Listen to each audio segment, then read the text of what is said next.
Well, Reverend Dr. J.W. Morrison. Hydrofoil, for those of you that didn't know, that goes in the water and it's got wings on it, and you come up out of the water. And to do land practice, we got one of these. It's an American thing. It's called a one wheel, and I got the pint model.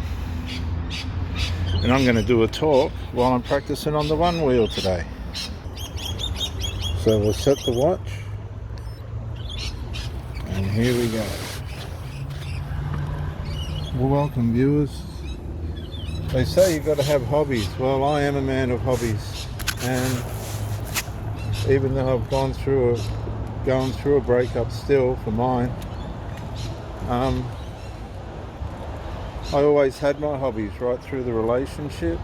I never stopped doing my hobbies. We weren't control freaks, either of us, and whatever hobby she had or whatever she did, we both we never interfered with each other in that respect. And so I'm doing my hydrofoil practice now, and this is called hydrofoil land practice for me. I'm not on a skateboard, I'm on a one wheel, which I showed at the beginning of the video. So a lot of people say, well, when you break up, go back and do your hobbies. And one of the things for me was I never stopped doing my hobbies. I was always at the gym, I was always exercising at work. And as you can see on the car, stand-up paddleboard cycling and hydrofoiling. There's also an electric hydrofoil on the car as well, and an electric skateboard in the car as well. I was never one just to rest on my laurels. That's the one wheel. And so that kind of advice for me didn't really apply. What did apply was the emotional repair advice, the breakup trauma advice of allowing time to pass, go through the processes, take self-accountability and responsibility for where you might have played a part, understand what caused the breakup more clearly. Here comes the siren, viewers, just bear with us. Just bear with us, viewers. Oh, it's the police, they're going down that way, so we're good.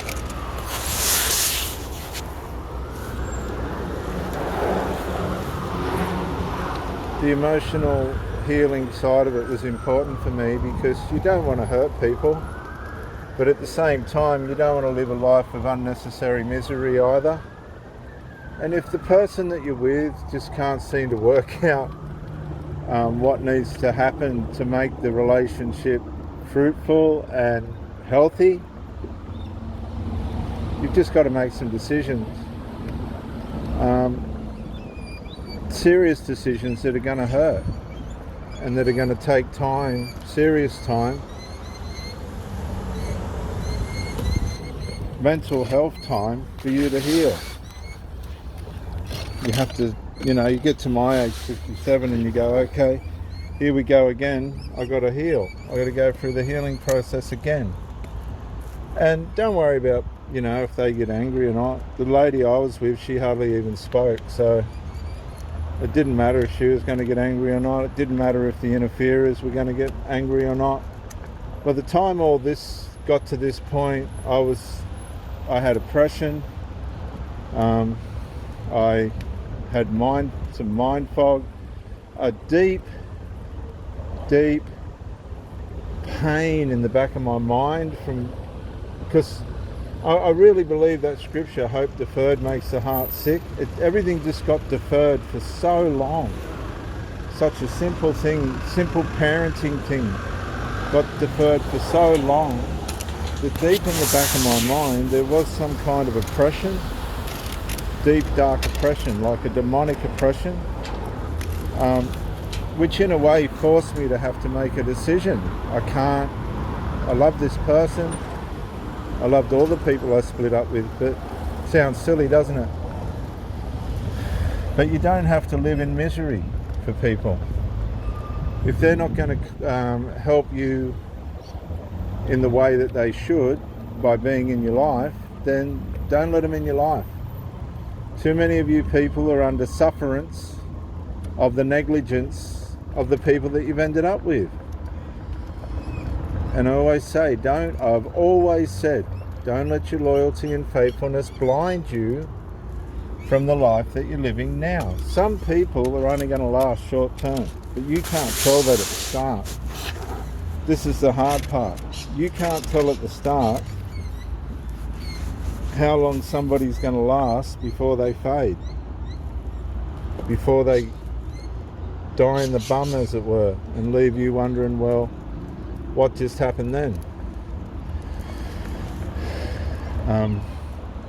There's no way you can tell if you're attracted to a person. It's going to take time for all that to get worked out. But then it's going to take time, the equal amount of time that you put in, if it doesn't work, to come back out. You've got to come back out. You've got to heal. And so these are the things you need to weigh up before you go into a relationship.